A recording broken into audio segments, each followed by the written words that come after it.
যানজট নিরসন এবং শিশুদের নিরাপদে স্কুলে যাতায়াত নিশ্চিতে প্রথমবারের মতো রাজধানীতে সীমিত পরিসরে স্কুল বাস সার্ভিস চালু করল ঢাকা উত্তর সিটি কর্পোরেশন। অভিজাত স্কুল কলেজগুলোকে স্কুল বাস সার্ভিস চালুর নির্দেশ দিয়েছেন মেয়র।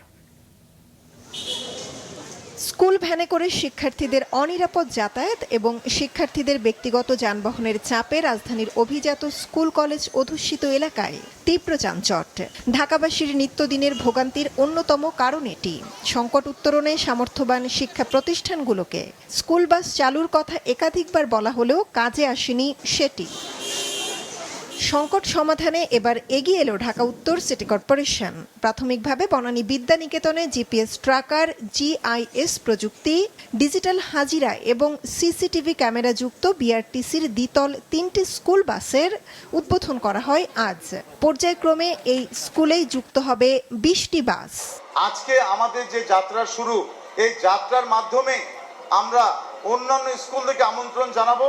এটি আমরা পরীক্ষামূলকভাবে এই কাজটি আমরা শুরু করতে যাচ্ছি। আজ থেকে যেটা সূচনা হয়েছে পাবলিক ট্রান্সপোর্ট ব্যবহার করা, সেটা ঢাকা শহরের অভিজাত বিদ্যালয়গুলোর উপরেও যাতে করে আমরা বাস্তবায়ন করতে পারি, শিক্ষা মন্ত্রণালয়ের পক্ষ থেকে আমরা শতভাগ সহযোগিতা করতে প্রস্তুত। দ্রুত রাজধানীর অভিজাত স্কুলগুলোকে শিক্ষার্থীদের এই ধরনের বাস চালুর নির্দেশ দেন মেয়র।